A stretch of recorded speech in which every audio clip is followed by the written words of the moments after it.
Hey, everybody, welcome back to the podcast. You're listening to the longest running superhero role playing game on Earth. I'm your host, the Game Master, and today we're talking about Wolverine, the Hand Ninja Clan, Hawkeye, Black Widow, the Avengers, just all sorts of stuff. But before we get into that, smash that like button, make sure you're subscribed, and leave us a comment. We've got a great community here, and it's all thanks to you. So thank you so much for being here. With all that said, let's dive in.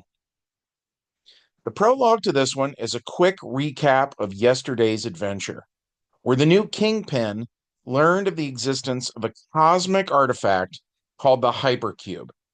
So his men stole it from a government lab by force, and Henry Peter Gyrick contacted the Avengers.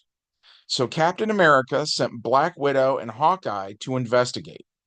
That investigation led them to the headquarters of the Hand Ninja Clan, where they were eventually overwhelmed and knocked out. They were then taken before the Hand's current leader, a mutant named Gorgon, who turned Black Widow and Hawkeye to stone by looking at them. Which brings us to the main plot, where the mutant known as Wolverine is fighting some members of the Hand Ninjas. This fight leads him to their headquarters. The ninjas attack Wolverine and try to chop him up with their katanas, which doesn't work so good because they slice in deep enough that they make contact with his adamantium laced bones. And when they pull their weapons back out of his flesh, his mutant healing factor kicks in and those cuts seal up. So then it's his turn, and his claws slice through them like a hot knife through butter because the ninjas don't have a healing factor, nor do they have adamantium bones. So he's going through them left and right. And by the way, my son was the guy playing Wolverine, and in real life, due to the storm, the lights kept flickering off and on. So his solution to dealing with the villain's superpower is he goes down to the lowest level, to this boiler room kind of area, where he slashes through where the electricity came into the building. So everything in the game goes dark. We rolled dice to randomly decide whether or not there was a backup generator, and the dice said there was not. So Wolverine makes his way to Gorgon's inner sanctum and fights him. And my son had gambled and won, assuming that if Gorgon can't see Wolverine, then Gorgon can't turn Wolverine to stone, which is kind of addressed in the comics with the whole blindfold thing. And if you're wondering how Wolverine knows where Gorgon is, he used his sense of smell. So Wolverine knew exactly where the enemy was standing and he cuts him down. So at the end of combat, the villain would seem to be dead. Unfortunately, Black Widow and Hawkeye are still stone. Wolverine had been hoping that if he had killed Gorgon, then that petrification power would expire, the heroes would be flesh again. But no such luck. So Wolverine has no idea what to do about that. And when in doubt, Wolverine decides to kill more ninjas. So that's what he does. He John Wicks his way around the building, killing anybody in red pajamas. After he's run out of stuff to kill and is calmed down, we borrowed a page from X-Men 97. If you remember the old 90s X-Men cartoon, Storm had these cape clasps that were like a red disc with a black X-Men logo on it. And if she tapped one, it was a communicator. And she could just talk into the air, and the communicator would convey what she said to other members of the X-Men. So we decided that all the X-Men were given communicators and that all the communicators look like an X logo. So that's what Wolverine's communicator looks like, and it's his belt buckle. So he summons more X-Men. And the two who show up are Scott and Jean. And if you follow our channel, you've heard this ad nauseum, but this Scott and Jean are the grandkids of the original Scott and Jean, who would have been kids in the 60s. They eventually had a daughter named Rachel Summers, who was the second Phoenix, and Rachel named her kids Scott and Jean. So that's who these characters are. So Scott and Jean show up, and Jean uses telekinesis to lift the statues and float them to the Blackbird. and up the ramp into the plane's cargo area where the statues are secured. Then they fly back to the X Mansion in Westchester, New York. Behind the X Mansion is a basketball court which opens up, revealing a secret underground landing pad.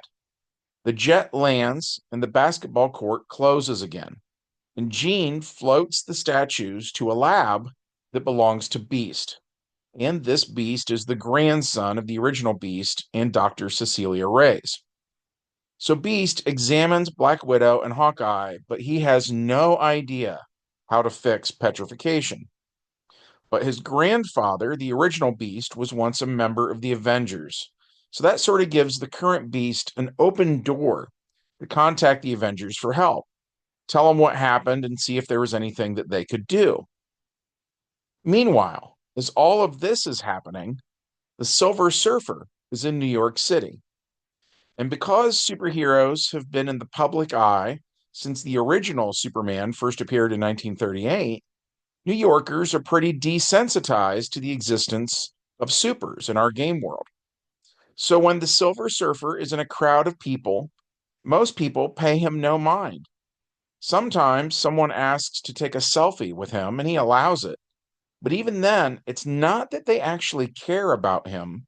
What they care about is themselves and their own experience. So eventually the crowds thin out and it begins to rain. So the Silver Surfer goes to an alley where he lays down on his surfboard, staring without blinking as the raindrops land on his face. It is here that the Avengers find him and tell him they need his help. So he accompanies them to the X Mansion, where their arrival sets off the mansion's security features.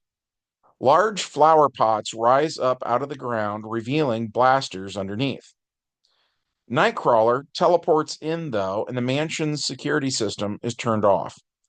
Nightcrawler then takes the Avengers to Beast's lab, where the Silver Surfer subs the power cosmic for the ability to turn flesh to stone.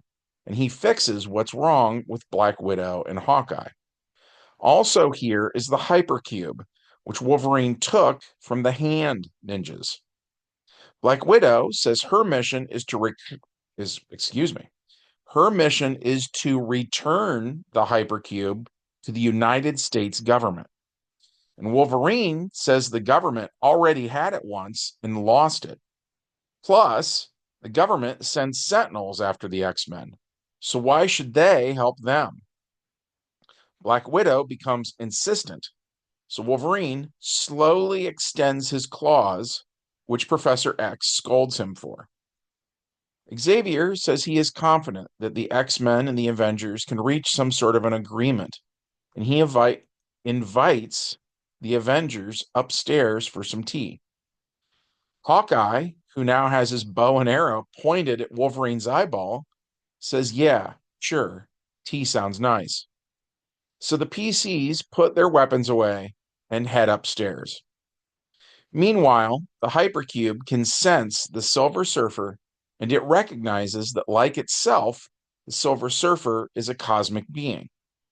So, in an attempt to manipulate him, the Hypercube, as before, uses its phenomenal cosmic power to create a new character. But this time, it is a female Silver Surfer, designed to appeal to how lonely the Silver Surfer is. And to be clear, the bait here isn't just romance. The bait here is the promise that if the Silver Surfer goes for it, he might feel whole again. So, what the cube is doing is really evil to use such leverage and have poor Surfer at such a disadvantage here. In an act that is completely self serving. The cube wants Surfer to protect it and take it where it wants to go, not where other people want to take it. So the cube reads his mind, learns what the Surfer would want her to say, and that's what she says. She tells him the others will take the cube from him and sever the power that keeps her alive. So Surfer takes the cube and the girl, and they leave on his surfboard. While soaring through the skies, holding her close to him, feeling warmth and love and belonging, The Silver Surfer is shot out of the sky. He hits the cold, muddy ground hard, and his first thought is to wonder if the new female Silver Surfer could have survived the fall. She did. His second thought was he wonders if it was Cyclops who fired a blast at him, but it wasn't. Instead, it's a villain named Blastar, who, in my humble opinion, looks like the love child of Darkseid and Lion-O. He's wearing Darkseid's one-piece blue costume, and he has gray skin that's a bit like Darkseid's. Then he has an impressive mane of gray hair and a mouth full of sharp teeth. Blastar has a wide variety of powers, most notable of which is his energy blast, which he fires again at the Silver Surfer. And the Surfer is fiercely protective of the new female Surfer, the operative term being fierce. So Surfer subs the power cosmic for an energy blast of his own and fires back at Blastar. Blastar has energy absorption, so he absorbs some of the energy Surfer's shooting at him. In the back of Surfer's mind, he knows something's not right. It's an uncomfortable feeling, and he doesn't want to go there. Surfer asks what Blastar wants, and Blastar says he wants the cube. But still, Surfer thinks that without the cube, the girl will die. So Surfer uses power reserve to raise his numbers, and he fires more energy blasts at the villain, but Blastar handles the energy-based attacks really well. So Surfer changes tactics, raises his strength, and physically beats Blastar with the surfboard, which does work. Blastar loses some of those aforementioned sharp teeth. The Avengers and the X-Men get to where Surfer is, and Jean can sense that the girl is not real. And what is even more heartbreaking is that Jean can sense that the Surfer is already figuring this out. And as soon as the cube senses the jig is up and the Surfer is no longer a useful tool that can manipulate, it no longer bothers maintaining the existence of the girl. So she vanishes, going back to the nothing from whence she came. And Jean gives the Silver Surfer a sympathetic look. She wants to comfort him, but he doesn't want comforted right now. Instead, he takes the cube and flies off into space with this evil cosmic artifact. Which brings us to the epilogue. The Silver Surfer flies to the Justice League Watchtower where he finds Clark Kent III, aka our world's current Superman. When all of this started, the hypercube had been safely stored in the Fortress of Solitude. So he gives it back to Superman and tells him everything that's happened. Superman tells the Silver Surfer that he's genuinely sorry he had to go through all of that. He also tells the Surfer that if he wants to join the Justice League, they'd be honored to have him. But the Surfer declines the invitation and instead flies out into the cold darkness of space. Meanwhile, back on Earth, the Avengers return to their headquarters where Black Widow and Hawkeye let Henry Peter Gyrick know that the Surfer took the cube and they were unable to stop him. Gyrick, in turn, tells his superiors that the cube is off-world now. And at the X-Mansion, Professor X has a talk with Wolverine about the killing spree that he went on tonight against the Ninja Clan. Xavier reminds Wolverine that the X-Men need to win hearts and minds, and that killing their enemies will reinforce in the minds of humans that mutants are a threat that need to be neutralized. So he implores Wolverine to find alternatives to violence in the future. And an annoyed Wolverine gets on his motorcycle and rides into Westchester for a few beers and a game of pool. That was it for this one. I liked this one partially because of the parts with Wolverine. That was fun. It was classic RPG hack and slashing at its finest. But I also really loved what we did with the Silver Surfer. I remember back in the 90s, they made a Silver Surfer animated series, and it was, in my humble opinion, one of the best cartoons of all time. I remember reading in Wizard magazine back in the day that when they were recording that show, voice actor who played the Silver Surfer was a man named Paul Essiambre, and he had asked the guy recording him if he could do it by himself. So while the rest of the voice actors would work together during the day, Paul would go to the studio at night during the winter, and they'd turn down all the lights, and he would record all of the dialogue by himself in this cold, dark studio. And in my opinion, that really came through and captured how lonely the Silver Surfer was and what it would be like to fly through deep space by oneself. It was one of a million things I loved about that show, and it made me a lifelong fan of the Silver Surfer. So I really enjoyed this one. I hope you did too. If so, as always, smash that like button, make sure you're subscribed, and leave us a comment. And from everyone here at the longest running superhero role playing game on earth, we hope you have a good one, and we'll see you in the next adventure. Bye.